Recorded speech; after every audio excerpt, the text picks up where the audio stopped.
Mateo capítulo 15. En ese momento algunos fariseos y maestros de la ley religiosa llegaron desde Jerusalén para ver a Jesús. ¿Por qué tus discípulos desobedecen nuestra antigua tradición?, le preguntaron. ¿No respetan la ceremonia de lavarse las manos antes de comer? Jesús les respondió, ¿y por qué ustedes, por todas sus tradiciones, violan los mandamientos directos de Dios? Por ejemplo, Dios dice, honra a tu padre y a tu madre, y cualquiera que hable irrespetuosamente de su padre o de su madre tendrá que morir. Sin embargo, ustedes dicen que está bien que uno les diga a sus padres, lo siento, no puedo ayudarlos porque he jurado darle a Dios lo que les hubiera dado a ustedes. De esa manera, ustedes afirman que no hay necesidad de honrar a los padres y entonces anulan la palabra de Dios por el bien de su propia tradición. Hipócritas, Isaías tenía razón cuando profetizó acerca de ustedes, porque escribió, este pueblo me honra con sus labios, pero su corazón está lejos de mí. Su adoración es una farsa, porque enseñan ideas humanas como si fueran mandatos de Dios. Luego Jesús llamó a la multitud para que se acercara y oyera. Escuchen, les dijo, y traten de entender. Lo que entra por la boca no es lo que contamina a ustedes. Ustedes se contaminan por las palabras que salen de su boca. Entonces los discípulos se acercaron y le preguntaron, ¿te das cuenta de que has ofendido a los fariseos con lo que acabas de decir? Jesús contestó, toda planta que no fue plantada por mi Padre Celestial será arrancada de raíz. Así que no les hagas caso, son guías ciegos que conducen a los ciegos, y si un ciego guía a otro ciego, los dos caerán en una zanja. Entonces Pedro le dijo a Jesús, explícanos la parábola que dice que la gente no se contamina por lo que come. ¿Todavía no lo entienden?, preguntó Jesús. Todo lo que come pasa a través del estómago y luego termina en la cloaca. Pero las palabras que ustedes dicen provienen del corazón. Eso es lo que los contamina. Pues del corazón salen los malos pensamientos, el asesinato, el adulterio, toda inmoralidad sexual, el robo, la mentira y la calumnia. Esas cosas son las que los contaminan. Comer sin lavarse las manos nunca los contaminará. Luego Jesús salió de Galilea y se dirigió al norte, a la región de Tiro y Sidón. Una mujer de los gentiles que vivía allí se le acercó y le rogó, ten misericordia de mí, oh Señor, hijo de David, pues mi hija está poseída por un demonio que la atormenta terriblemente. Pero Jesús no le contestó ni una palabra.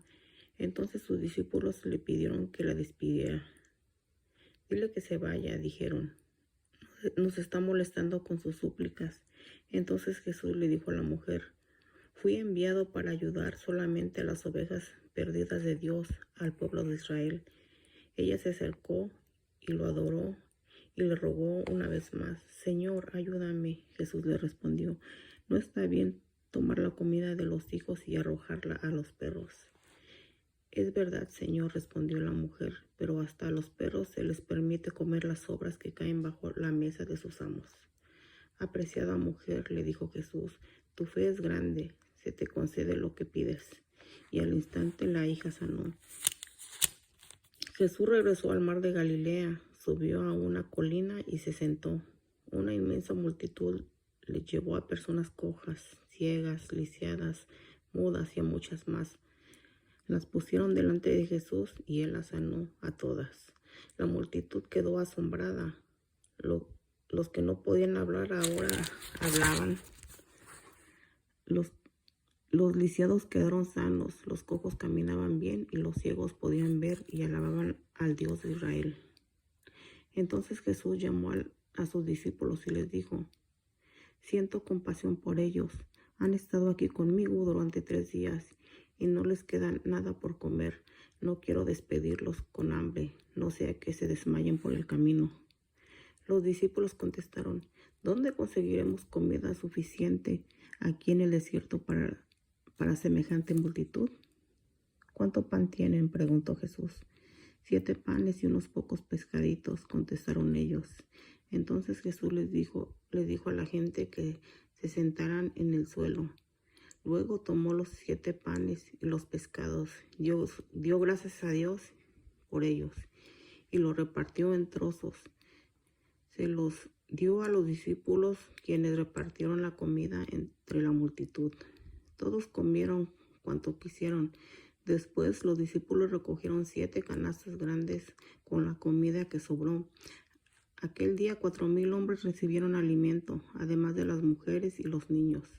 Entonces Jesús envió a todos a su casa, subió a una barca y cruzó a la región de Magadán.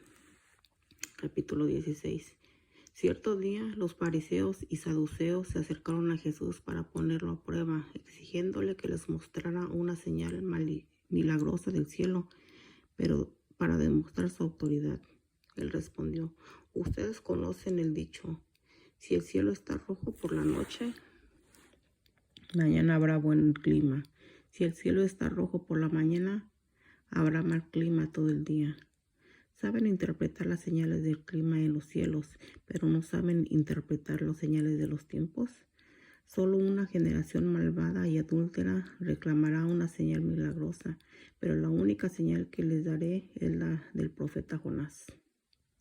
Luego Jesús los dejó y se fue. Más tarde, cuando ya habían cruzado al otro lado del lago, los discípulos descubrieron que se habían olvidado de llevar pan.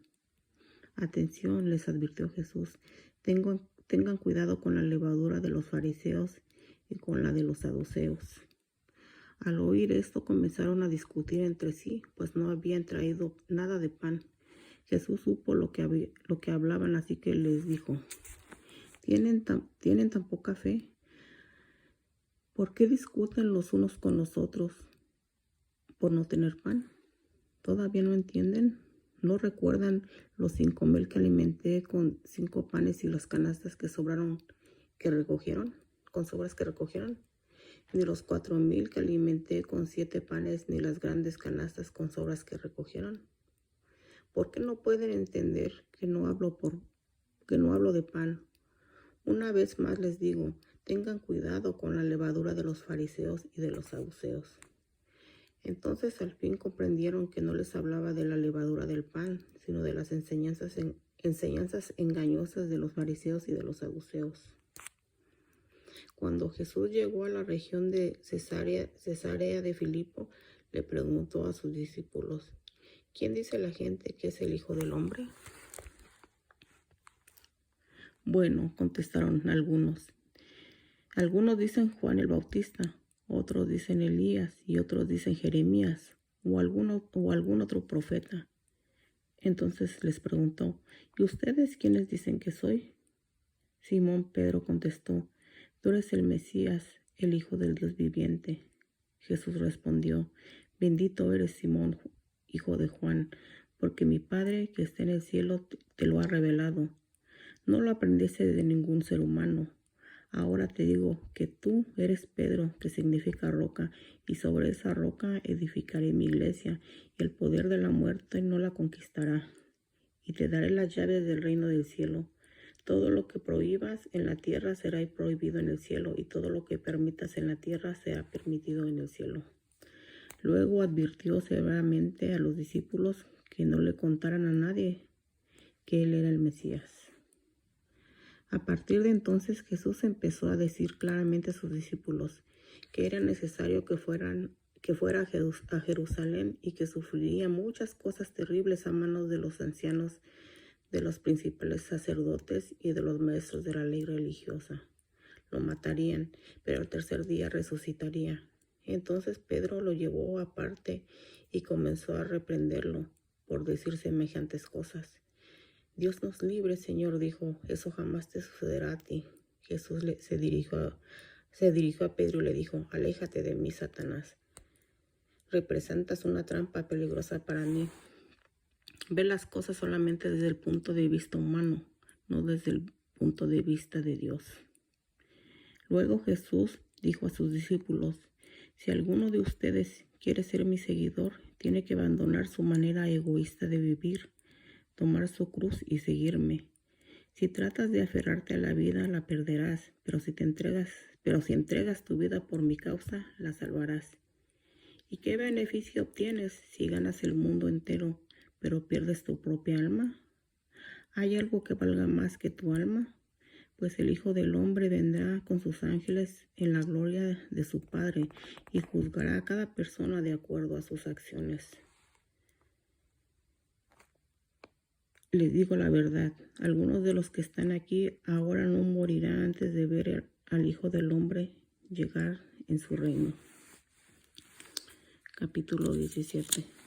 6 días después, Jesús tomó a Pedro y a los 2 hermanos, Santiago y Juan, y los llevó a una montaña alta para estar a solas. Mientras los hombres observaban, la apariencia de Jesús se transformó a tal punto que la cara le brillaba como el sol y su ropa se volvió tan blanca como la luz. De repente aparecieron Moisés y Elías y comenzaron a conversar con Jesús. Pedro exclamó: Señor, es maravilloso que estemos aquí. Si deseas, haré 3 enramadas como recordatorios, una para ti, una para Moisés y la otra para Elías. No había terminado de hablar cuando una nube brillante los cubrió y desde la nube una voz dijo: Este es mi Hijo muy amado, quien me da gran gozo. Escúchenlo a él. Los discípulos estaban aterrados y cayeron rostro en tierra. Entonces Jesús se les acercó y los tocó. Levántense, les dijo, no tengan miedo. Cuando levantaron la vista, Moisés y Elías habían desaparecido y vieron solo a Jesús. Mientras descendían de la montaña, Jesús les ordenó: no le cuenten a nadie lo que han visto hasta que el Hijo del Hombre se haya levantado de los muertos. Luego sus discípulos le preguntaron: ¿por qué los maestros de la ley religiosa insisten en que Elías debe regresar antes de que venga el Mesías? Jesús contestó: es cierto que Elías viene primero a fin de dejar todo preparado, pero les digo, Elías ya vino, pero no fue reconocido y ellos prefirieron maltratarlo. De la misma manera también harán sufrir al Hijo del Hombre. Entonces los discípulos se dieron cuenta de que hablaba de Juan el Bautista. Al pie del monte les esperaba una gran multitud. Un hombre vino y se arrodilló delante de Jesús y le dijo: Señor, ten misericordia de mi hijo. Le dan ataques y sufre terriblemente. A menudo cae al fuego o al agua. Así que lo llevé a tus discípulos, pero no pudieron sanarlo. Jesús dijo: gente corrupta y sin fe, ¿hasta cuándo tendré que estar con ustedes? ¿Hasta cuándo tendré que soportarlos? Tráiganme aquí al muchacho. Entonces Jesús reprendió al demonio y el demonio salió del joven y a partir de ese momento el muchacho estuvo bien. Más tarde los discípulos le preguntaron a Jesús en privado: ¿por qué nosotros no pudimos expulsar al demonio? Ustedes no tienen la fe suficiente, les dijo Jesús. Les digo la verdad, si tuvieran fe, aunque fuera tan pequeña como una semilla de mostaza, podrían decirle a esta montaña: muévete de aquí hasta allá, y la montaña se movería. Nada sería imposible. Luego, cuando volvieron a reunirse en Galilea, Jesús les dijo: el Hijo del Hombre será traicionado y entregado en manos de sus enemigos. Lo matarán, pero al tercer día se levantará de los muertos. Y los discípulos se llenaron de profundo dolor. Cuando llegaron a Capernaum, los cobradores de impuestos del templo se acercaron a Pedro y le preguntaron: ¿tu maestro no paga el impuesto del templo? Sí lo paga, contestó Pedro. Luego entró en la casa, pero antes de tener oportunidad de hablar, Jesús le preguntó: ¿Qué te parece, Pedro? Los reyes cobran impuestos a su propia gente o a la gente que han conquistado. Se les cobran a los que han conquistado, contestó Pedro. Muy bien, dijo Jesús, entonces los ciudadanos quedan exentos. Sin embargo, no queremos que se ofendan, así que desciende al lago y echa el anzuelo. Abre la boca del primer pez que saques y allí encontrarás una gran moneda de plata. Tómala y paga mi impuesto y el tuyo.